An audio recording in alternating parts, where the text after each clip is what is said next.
আসসালামু আলাইকুম সবাইকে, প্রিয় শিক্ষার্থীরা, তোমাদের সবাইকে শুভেচ্ছা। আজকে হচ্ছে পরিমিতি অধ্যায়টা করব। হ্যাঁ, তো এই অধ্যায়টা হচ্ছে 4টা পার্ট। আজকে হচ্ছে 16.1, এটা হচ্ছে সমাধান করব। হ্যাঁ, তো তোমার এই অধ্যায়টা আসলে ত্রিভুজ নিয়ে ব্যাখ্যা। তো ত্রিভুজ কেমন হতে পারে, এখানে 5 প্রকার বলা হয়েছে। তো এই 5 প্রকার আমরা হচ্ছে এখন জানবো। হ্যাঁ, তো প্রথমে দেখো সমকোণী ত্রিভুজ। হ্যাঁ, তো সমকোণী ত্রিভুজটা জিনিসটা কি আমি আগে বলি। একটা ত্রিভুজ আঁকলাম, এই যে, এবং এটা কেন আমি বলতেছি এটা হচ্ছে সমকোণী ত্রিভুজ। কেন সমকোণী ত্রিভুজ? সমকোণ, সমকোণ বলতে বোঝা হচ্ছে 90 ডিগ্রি। হ্যাঁ, এক সমকোণ, এক সমকোণ মানে হচ্ছে 90 ডিগ্রি।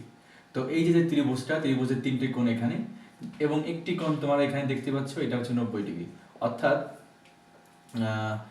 একটা ত্রিভুজের যদি তোমার হচ্ছে একটা কোণ 90 ডিগ্রি হয়, তাহলে ওই ত্রিভুজটাকে অর্থাৎ তুমি হচ্ছে সমকোণী ত্রিভুজ বলতে পারবে। হ্যাঁ, তো এইটা হচ্ছে সমকোণী ত্রিভুজ, তুমি বুঝতে পারতেছো। তো আমি যদি একটু মার্ক করে দিই, এ বি সি ত্রিভুজ এই যে, এবং এইটাকে আমি হচ্ছে সি দিব, এটাকে এ দিব, এটাকে বি দিব। অর্থাৎ এ বি বাহুর দৈর্ঘ্য হচ্ছে কত? এ, বি সি বাহুর দৈর্ঘ্য হচ্ছে বি, এবং এ সি বাহুর দৈর্ঘ্য হচ্ছে সি।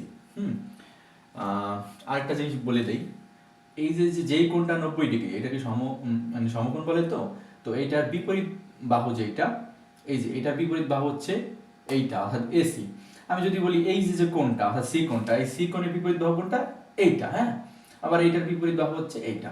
তো এই সমকোণের বিপরীত বাহু যেটা হবে, এটাকে বলা হয় হচ্ছে অতিভুজ। এটা জেনে রাখো। হ্যাঁ, তো এই যে সমকোণী ত্রিভুজ, এই সমকোণী ত্রিভুজের ক্ষেত্রফল কিভাবে মানে বের করে দেখো। এখানে হচ্ছে সমকোণী ত্রিভুজের ক্ষেত্রফল, সমকোণী ত্রিভুজের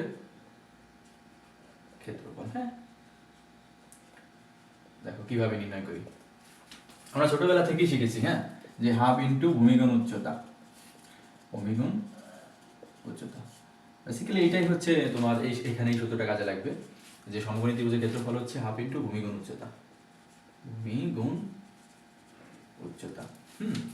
তো এই যে ত্রিভুজটা সমকোণী ত্রিভুজ, এই সমকোণী ত্রিভুজের এই এটা হচ্ছে উচ্চতা, আর বিটা হচ্ছে তোমার হচ্ছে ভূমি।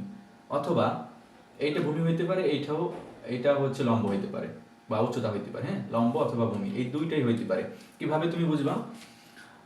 মনে করো এইখানে একটা কোণ দিয়ে রয়েছে, এই কোণটা আইডেন্টিফাই করে দেবে এখানে, যদি ত্রিভুজ নিয়ে কাজ বাজ মানে আসে এখানে। হ্যাঁ, তো এই কোণটা যখন থাকবে, তখন আমরা এই কোণের বিপরীত বাহুটাকে বলবো হচ্ছে লম্ব, এবং আর বাকি যেটা রয়েছে এটা তো মানে ভূমি হবে। হ্যাঁ, ভূমি হবে, আর এইটা তো অতিভুজ বললাম।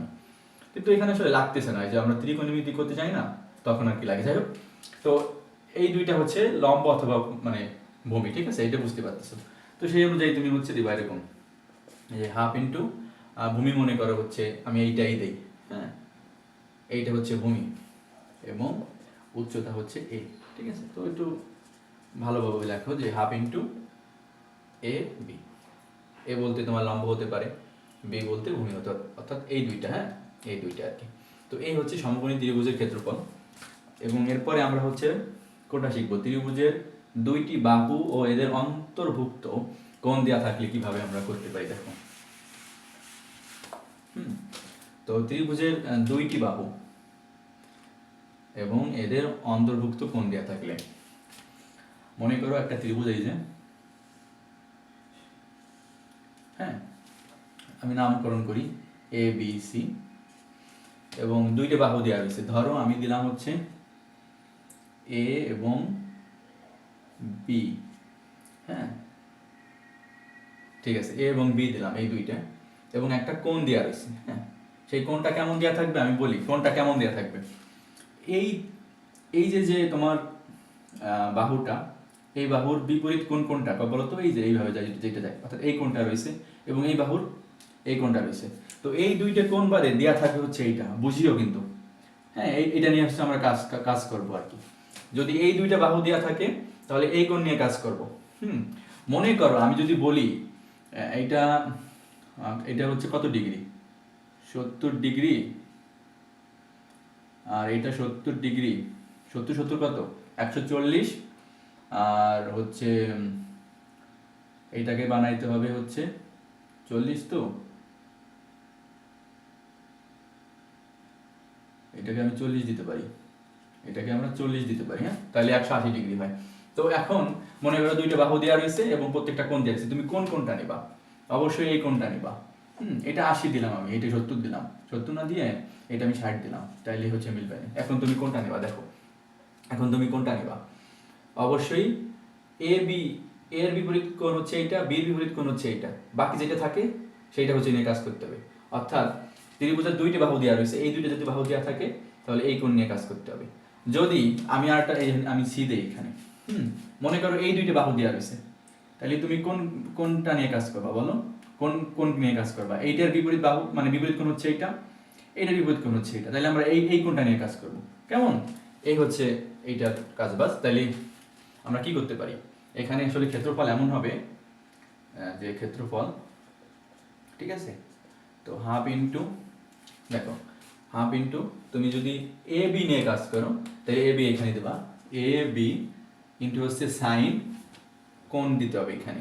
তো আমি বলছি এর বিপরীত কোণ হচ্ছে এইটা, বির বিপরীত কোণ হচ্ছে এইটা, তো বাকি যেটা থাকে অর্থাৎ এইটা, অর্থাৎ এই যে বি কোণ, এই বি কোণ হচ্ছে এখানে দিতে হবে। কেমন? তো ত্রিভুজের ক্ষেত্রফল, এ বি সি ত্রিভুজের ক্ষেত্রফল এখানে আমরা এই কোণ দিতে পারি। ত্রিভুজ এ বি সি এর ক্ষেত্রফল হচ্ছে এইটা, হ্যাঁ। তো তিন ভাবে তো নির্ণয় করা যায় এখানে। ধরো এ বি নাই, এখন দেওয়া রয়েছে বিসি, বিসি বাহু দেওয়া রয়েছে এই দুইটা, তো তুমি কিভাবে করবা? তো এই বিসি দিবা এখানে, এবং তোমার হচ্ছে এই দুইটা বাদে যে কোনটা থাকবে আর কি, কোন দিবা এখানে বিসি, তো তাহলে এইটা এবং এইটা রয়েছে, তাহলে এইটার বিপরীত বাহু হচ্ছে এইটা, এইটার বিপরীত বাহু হচ্ছে এইটা, তাহলে তুমি এখন দিবা এই যে এইটা, অর্থাৎ সি কোণ দিবা এখানে, হ্যাঁ। ইন্টু এখন আরেকভাবে কিভাবে করা যায়? হাফ ইন্টু, এখন তুমি হচ্ছে দিবা কি, এ বি দিছো, বি সি দিছো, এখন সি এ দাও, সি এ দাও। আমি তাহলে সি এ দিলাম, এবং আমি সাইন কত দেবো বলো তো? সি এ, তাই তো? এইটার বিপরীত কোণ হচ্ছে এইটা, এর বিপরীত কোণ হচ্ছে এটা, তাহলে আমি দিব হচ্ছে এইটা, অর্থাৎ এইটার বিপরীত কোণ একটা, এটার বিপরীত কোণ হচ্ছে এইটা, বাকি যেটা থাকে সেটা হচ্ছে এখানে দিতে হবে। তো এইভাবে হচ্ছে আমি নির্ণয় করবো, হ্যাঁ। তো সূত্রগুলো জাস্ট আমি হচ্ছে পরিচয় করে দিচ্ছি, কিছুক্ষণ পরে হচ্ছে বা পরবর্তী লেকচারে আমরা এরকম ত্রিভুজ দেওয়া থাকবে, দেখা যাচ্ছে যে দুইটা বাহু দেওয়া রয়েছে এবং অন্তর্ভুক্ত একটা কোণ দেওয়া রয়েছে, এটার মাধ্যমে হচ্ছে আমরা সমাধান করব অঙ্কতে, ঠিক আছে। তো 1 শেষ 2 শেষ, এখন 3 নিয়ে একটু ব্যাখ্যা করি। তো এইভাবে হচ্ছে নির্ণয় করতে হবে, হ্যাঁ। দেখো ত্রিভুজের 3টি বাহু দেওয়া থাকলে, তো একটা ত্রিভুজ থাকতে পারে, মনে করো এই যে একটা ত্রিভুজ, 3টে বাহু দেওয়া রয়েছে, ত্রিভুজটা হচ্ছে এ বি সি, বাহু 3টা দেওয়া রয়েছে, বাহু 3টি দেওয়া রয়েছে, অর্থাৎ এইটার বাহু দেওয়া রয়েছে মনে করো এ, এইটার বাহু দেওয়া রয়েছে হচ্ছে বি, এইটার বাহু দেওয়া রয়েছে সি। তো এই 3টে যদি বাহু দেওয়া থাকে তাহলে কিভাবে করতে হবে, হ্যাঁ। তো ত্রিভুজের 3টে বাহু যদি থাকে তাহলে এর ক্ষেত্রফল আসলে এইভাবে নির্ণয় করতে হয়। এরিয়া, এরিয়া কিভাবে নির্ণয় করতে হয়, অর্থাৎ ক্ষেত্রফল হচ্ছে root over S into S minus A, S minus B, S minus C. এখন এ মানে তো একটা বাহু, এই যে এই বাহুটা, বি মানে এই বাহু, সি মানে এই বাহু মনে করো। তো এই এখানে এসটা কি, এখানে এস এর পরিচয় হচ্ছে এস ইকুয়াল টু হচ্ছে অর্ধ পরিসীমা, অর্ধ পরিসীমা, কেমন? তো এখন অর্ধ পরিসীমা এস হচ্ছে, এখন পরিসীমা জিনিসটা কি, পরিসীমা জিনিসটা কি? আচ্ছা, পরিসীমা হচ্ছে তোমার এই যে আমরা ত্রিভুজটা আঁকছি, এই ত্রিভুজের পরিসীমা কি, সেটা হচ্ছে এই যে কয়টা বাহু আছে, একটা বাহু, দুইটা বাহু, তিনটে বাহু, এই 3টে বাহুর হচ্ছে যোগফল, অর্থাৎ এ প্লাস বি প্লাস সি। আর এস মানে হচ্ছে অর্ধ পরিসীমা, তার মানে আমরা যদি অর্ধ পরিসীমা নির্ণয় করতে চাই তাহলে কি হবে, অর্ধ বলতে অর্ধেক, অর্ধেক হয়ে যাবে, অর্থাৎ এইটুকুকে A plus B plus C equal to, মানে A plus B plus C ভাই হচ্ছে কত 2। তো এইটাকে আমরা কি বলতে পারি, এস বলতে পারি, এই যে অর্ধ পরিসীমা, কেমন? অর্থাৎ পরিসীমা হচ্ছে ওই বাহুরগুলোর যোগফল, এবং অর্ধ যেহেতু বলছে 2 ভাগ, ঠিক আছে, এই হচ্ছে কাজ বাস এখানে। তো বুঝতে পারলাম, 3টে বাহু যদি দেওয়া থাকে এইভাবে করে দিলে আমাদের এরিয়াটা বেড়ে যাবে, মানে বের হয়ে যাবে, কেমন? আচ্ছা, এখন সমবাহু হচ্ছে বাই করতে হবে। সমবাহু কিভাবে? দেখো সমবাহুটা কি, এর ভিতরে হচ্ছে লুকিয়ে আছে, সম মানে সমান, বাহু মানে তো বাহু, যাই হোক, তাই সমান বাহু আর কি। ত্রিভুজের 3টে বাহু, তো এই যে তিনটে বাহু, ওকে। তো এ বি সি সমান, সমবাহু হচ্ছে সমান, অর্থাৎ এই বাহুটা যদি এ হয়, এই বাহুটা এ হবে, এই বাহুটাও হচ্ছে এ হবে, তিনটে বাহু মানে সমান, ঠিক আছে। চিত্র হয়তো বা একটু 19-19 হইতে পারে, বাট আসলে সমান হবে এখানে সমবাহুতে। তো এইটার, এই সমবাহু ত্রিভুজের ক্ষেত্রফল আসলে এইভাবে নির্ণয় করে, অর্থাৎ এরিয়া হচ্ছে √3/4 ইন্টু হচ্ছে a স্কোয়ার। এইটা হচ্ছে তোমার ক্ষেত্রফল। এ বলতে এখানে যে কোনো একটা বাহু, কারণ প্রত্যেকটাই তো সমান, দেবা এবং তুমি হচ্ছে নির্ণয় করে ফেলবা, ঠিক আছে। তো এই নিয়ে অঙ্ক করবো আমরা সামনে। এখন 5 নম্বর কি বলছে, সমদ্বিবাহু।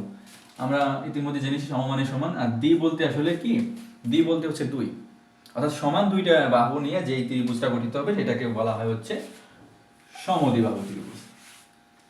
আমরা একটু আঁকি, মনে করো আমি এইভাবে আঁকি, এইটা এবং এই বাহুটা হচ্ছে সমান, ঠিক আছে, এইটা এবং এটা সমান, আর এইটা একটু অসমান হবে না, হ্যাঁ। তো এ বি সি যদি হয়, ঠিক আছে, সমদ্বিবাহু ত্রিভুজ। আচ্ছা, তাহলে এইটা আর এইটা মনে করো সমান, এইটা এবং এটা সমান, এইটা মনে করো এই দুটো থেকে ভিন্ন, তো এটাকে আমি বি দিলাম, কেমন?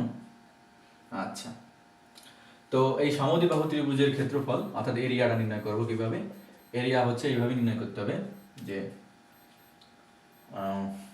আচ্ছা দেখো, b/4, হ্যাঁ, b/4 ইন্টু হচ্ছে তোমার এইভাবে যে √4a² - b², এইটা, ঠিক আছে। বি বলতে কোনটা হয়? বি বলতে এখানে যেটা হচ্ছে ওই সমান দুইটা থাকবে না, সেটা বাদে যেটা থাকবে সেটা হচ্ছে বি, আর √ওভার তো থাকলো 4a²। এ বলতে আসলে এখানে সমান যেই দুটো থাকবে সেখান থেকে একটা নেবা, a² মাইনাস হচ্ছে b², বি বলতে অসমান যেটা সেটা হচ্ছে নিতে হবে, ঠিক আছে। তো এইভাবে হচ্ছে তুমি ক্ষেত্রফল নির্ণয় করতে পারো। আজকে হচ্ছে এই 5টা হচ্ছে আমরা জানলাম, এই 5টা ভাবে যদি ত্রিভুজ থাকে তাহলে কিভাবে আমরা এর ক্ষেত্রফল নির্ণয় করতে পারবো, এটা হচ্ছে আমরা শিখলাম। এর পরবর্তীতে আমরা এই নিয়ে, আমরা যে জ্ঞানটুকু অর্জন করলাম এই নিয়ে হচ্ছে অঙ্ক করবো, কেমন? তো আজকে এইটুকুই, পরবর্তীতে আমরা অঙ্ক নিয়ে হাজির হচ্ছি। আল্লাহ হাফেজ।